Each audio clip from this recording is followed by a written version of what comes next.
Not politics. ನಾನು ರಾಜಕಾರಣ ಇದರಲ್ಲಿ ನಡೆಸಲಿಕ್ಕೆ ಹೋಗಲ್ಲ. ಯಾವುದೇ ಸರ್ಕಾರ ಇರಲಿ, ಈಗ ಇನ್ನೊಂದು ಲೆವೆಲ್ ಹೊಟ್ಟೋಗಿದೆಯಲ್ಲ ಡ್ರಗ್ಸ್, ಇದರ ಬಗ್ಗೆ ಉಗ್ರವಾಗಿರ್ತಕ್ಕಂಥ ಹೋರಾಟ ಮಾಡಬೇಕು. ಮನೆಗೆ ಸಪ್ಲೈನಂತೆ, ಮನೆಗೆ ಸಪ್ಲೈ ಮಾಡಿಬಿಡ್ತಾರೆ ಈಗ. ಆದರೂ ಕೂಡ ನಮ್ಮ ಜಾಗ್ರತೆ ನಾವು ಇರಬೇಕಾಗ್ತದೆ. ನಾನು ಮೊದಲೇ ಹೇಳ್ದಂಗೆ ಇದು ಭಾಳ ತೀವ್ರಕರವಾಗಿರ್ತಕ್ಕಂಥ ವೈರಾಣು ಏನಲ್ಲ. HMPV ವೈರಸ್ನಿಂದ ಯಾವುದೇ ತೊಂದರೆ ಆಗುವುದಿಲ್ಲ. ಆದರೆ ಜನತೆ ಮುಂಜಾಗ್ರತಾ ಕ್ರಮವನ್ನು ಕೈಗೊಳ್ಳುವಂತೆ ಚಿಕ್ಕಬಳ್ಳಾಪುರ ಲೋಕಸಭಾ ಕ್ಷೇತ್ರದ ಸಂಸದ ಡಾಕ್ಟರ್ ಕೆ ಸುಧಾಕರ್ ಜಿಲ್ಲಾಡಳಿತ ಭವನದ ಸಂಸದ್ ಕಚೇರಿಯಲ್ಲಿ ಮಾಧ್ಯಮಗಳಿಗೆ ಸ್ಪಷ್ಟಪಡಿಸಿದ್ದಾರೆ. ಸಂಸದರ ಕಚೇರಿಯಲ್ಲಿ ಜನತಾ ದರ್ಶನ ಹಮ್ಮಿಕೊಂಡಿದ್ದ ಸಂಸದ ಸಾರ್ವಜನಿಕರ ಅಹವಾಲುಗಳನ್ನು ಸ್ವೀಕರಿಸಿ ನಂತರ ಮಾಧ್ಯಮಗಳೊಂದಿಗೆ ಮಾತನಾಡಿದರು. HMPV ವೈರಸ್ ಬಗ್ಗೆ ಜನತೆಗೆ ಮುಂಜಾಗ್ರತಾ ಕ್ರಮಗಳನ್ನು ಕೈಗೊಳ್ಳುವಂತೆ ಸಲಹೆಯನ್ನ ನೀಡಿದ್ದಾರೆ.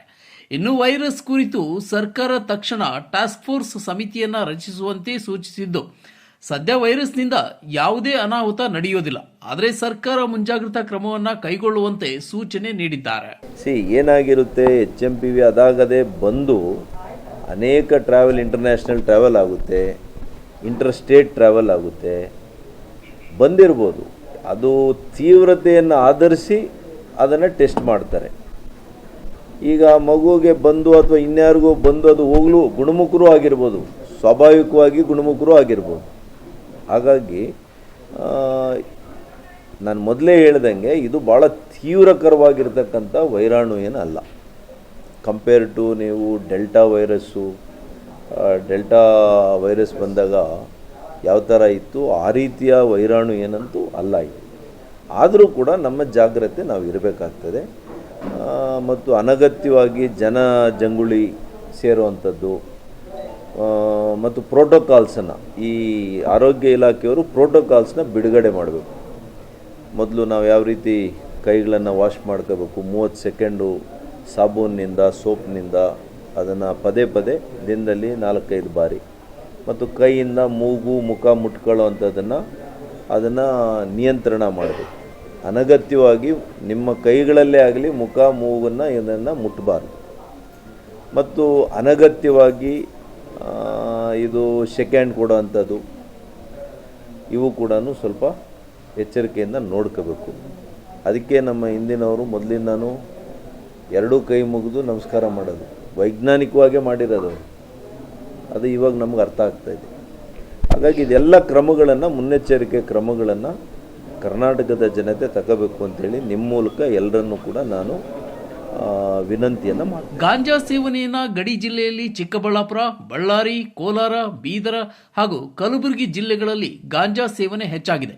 ಈ ಜಿಲ್ಲೆಗಳಲ್ಲಿ ಏನಾಗುತ್ತಿದೆ ಎಂದು ರಾಜ್ಯ ಸರ್ಕಾರ, ಗೃಹ ಇಲಾಖೆ, ಆರೋಗ್ಯ ಇಲಾಖೆ ವಿಶೇಷವಾಗಿ ನೋಡಬೇಕಾಗಿದೆ. ಮದ್ಯಪಾನ ಸರ್ಕಾರ ಟಾರ್ಗೆಟ್ ನೀಡಿದೆ. ಇದರಿಂದ 14 ವರ್ಷದ ಯುವಕರು ಮದ್ಯಪಾನ ಚಟಕ್ಕೆ ಬಲಿಯಾಗುತ್ತಿದ್ದಾರೆ. ರಾಜ್ಯ ಸರ್ಕಾರ ಒಂದು ಶ್ವೇತಪತ್ರ ಹೊರಡಿಸಿ ರಾಜ್ಯದಲ್ಲಿ ಎಷ್ಟು ಜನ ಮದ್ಯಪಾನದಿಂದ ಸಾವನ್ನಪ್ಪುತ್ತಿದ್ದಾರೆ ಎಂದು ತಿಳಿದು ಬರಲಿದೆ. ಇದು ಸಾಮಾಜಿಕ ಪಿಡುಗಾಗಿದೆ. ಇದರ ಬಗ್ಗೆ ಸರ್ಕಾರ ಎಚ್ಚೆತ್ತುಕೊಳ್ಳದಿದ್ದರೆ ಮುಂದಿನ ದಿನಗಳಲ್ಲಿ ದೊಡ್ಡ ಅನಾಹುತ ಆಗುತ್ತೆ. ಇವೆಲ್ಲ ಆಗೋದು. ಹೆಪಟೈಟಿಸ್ ಯಾಕಾಗುತ್ತೆ? That is primary reason. Chain smokers, ಧೂಮಪಾನ, ಮದ್ಯಪಾನ ಎರಡೂ ಕೂಡ ಭಾಳ ವ್ಯಸನರಾಗಿ ಈಗ ಇನ್ನೊಂದು ಲೆವೆಲ್ ಹೊಟ್ಟೋಗಿದೆಯಲ್ಲ ಡ್ರಗ್ಸ್. ಇದೇನು ಕಡಿಮೆ ಇಲ್ಲ, ನೀವು ಅನ್ಕೊಳ್ತಾ ಇದ್ದೀರಿ. Drugs next level. ಅದು ಭಾಳ ಕಡಿಮೆ ತಗೊಂಡ್ರೂ ಕೂಡ ಅದು ಜಾಸ್ತಿ ನೆಸೆ ಇರುತ್ತೆ ಅಂತೇಳಿ ಅದರಿಂದ ಹೋಗ್ತಾ ಇದ್ದಾರೆ ಯುವಕರು. ಹಾಗಾಗಿ ಇದೊಂದು ಸಾಮಾಜಿಕ ಪಿಡುಗು, ನಾಟ್ ಪೊಲಿಟಿಕ್ಸ್. ನಾನು ರಾಜಕಾರಣ ಇದರಲ್ಲಿ ನಡೆಸಲಿಕ್ಕೆ ಹೋಗಲ್ಲ. ಯಾವುದೇ ಸರ್ಕಾರ ಇರಲಿ, ಇದನ್ನು ಕ್ರಮ ತಗೋಬೇಕು. ಇದರ ಬಗ್ಗೆ ಉಗ್ರವಾಗಿರ್ತಕ್ಕಂಥ ಹೋರಾಟ ಮಾಡಬೇಕು. ಇದು ದ ಫಸ್ಟ್ ಸ್ಟೆಪ್.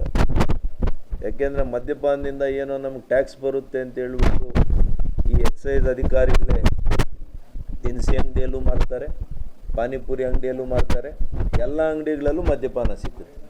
ಮನೆಗೆ ಸಪ್ಲೈನಂತೆ, ಮನೆಗೆ ಸಪ್ಲೈ ಮಾಡಿಬಿಡ್ತಾರೆ. ಈಗ ಫೋನ್ ಮಾಡಿದ್ರೆ ಹೆಂಗೆ ನಿಮಗೆ ಅಮೆಝಾನಲ್ಲಿ ಇನ್ನೊಂದರಲ್ಲಿ ಫೋನ್ ಮಾಡಿ ಸ್ವಿಗ್ಗಿ ತರಿಸ್ಕೊಳ್ತೀರಿ ಊಟನ, ಡ್ರಿಂಕ್ಸು ಮನೆಗೆ ಬಂದ್ಬಿಡುತ್ತೆ. ಈಗ ಇದು ಹಾಸ್ಯ ಅಲ್ಲ, ಇದು ಭಾಳ ಸೀರಿಯಸ್ ಆಗಿದೆ ಇದು ಸಮಸ್ಯೆ. ಸದ್ಯ ಇದರ ಬಗ್ಗೆ ಯಾರೂ ಮಾತನಾಡುತ್ತಿಲ್ಲ. ಸಿನಿಮಾಗಳಲ್ಲಿ ನೋಡಿ ಫ್ಯಾಷನ್ ಎಂದುಕೊಳ್ಳುತ್ತಿದ್ದಾರೆ. ಆದರೆ ಸಿನಿಮಾಗಳಿಗಿಂತ ಹೆಚ್ಚಾಗಿ ಮದ್ಯಪಾನ, ಸಿಗರೇಟ್, ಗಾಂಜಾ ಸೇವನೆ ಮಾಡುತ್ತಿದ್ದಾರೆ. ಇನ್ನು ಗಡಿ ಭಾಗದಲ್ಲಿ ಟನ್ಗಟ್ಟಲೆ ಗಾಂಜಾ ಬರುತ್ತಿದ್ರೂ ಗೃಹ ಇಲಾಖೆ ಏನು ಮಾಡುತ್ತಿದೆ, ಪೊಲೀಸರು ಏನು ಮಾಡುತ್ತಿದ್ದಾರೆ? ಪೊಲೀಸ್ ಇಲಾಖೆ ಸಹಕಾರದಿಂದ ಗಾಂಜಾ ಬರುತ್ತಿದೆ, ಕೇಳಿದರೆ ರಾಜಕೀಯ ಎನ್ನುತ್ತಾರೆ. ಇದು ರಾಜಕಾರಣ ಅಲ್ಲ, ಜನರ ಮೇಲೆ ಇರುವ ಬದ್ಧತೆ, ಜನರ ಕ್ಷೇಮ, ಆರೋಗ್ಯ ದೃಷ್ಟಿಯಿಂದ ಕೆಲಸ ಮಾಡಬೇಕು. ಮುಂದಿನ ದಿನಗಳಲ್ಲಿ ಮಾದಕ ದ್ರವ್ಯಗಳ ಬಗ್ಗೆ ಕಡಿವಾಣ ಹಾಕದಿದ್ದರೆ ಈಗಿನ ತಲೆಮಾರು ಮುಂದಿನ ತಲೆಮಾರುಗಳ ಆರೋಗ್ಯದ ಮೇಲೆ ಪ್ರಭಾವ ಬೀಳುವುದರ ಜೊತೆಗೆ ಸಮಾಜದ ಮೇಲೆಯೂ ಪರಿಣಾಮ ಬೀಳಲಿದೆ ಎಂದು ಸಂಸದ ಸುಧಾಕರ್ ತಿಳಿಸಿದರು. ಪರೋಕ್ಷವಾಗಿ ಯಾಕೆ ಹೇಳ್ತೀರಿ? ಪ್ರತ್ಯಕ್ಷವಾಗಿ, ಪರೋಕ್ಷ ಅಲ್ಲ ಇದು, ಪ್ರತ್ಯಕ್ಷವಾಗಿ ನೇರ ಹೊಣೆಗಾರಿಕೆ ರಾಜ್ಯ ಸರ್ಕಾರಗಳು. ಯಾರು ಇವರಿಗೆ ಟಾರ್ಗೆಟ್ ಫಿಕ್ಸ್ ಮಾಡ್ತಾರೆ? ಯಾರಾದರೂ ಒಂದು ವೈನ್ ಸ್ಟೋರ್ಗೆ ನೀವು ಇಷ್ಟೇ ಲೀಟ್ರ್ ಮಾರಬೇಕು ಅಂದರೆ ಏನು ಅರ್ಥ ಹೇಳಿ?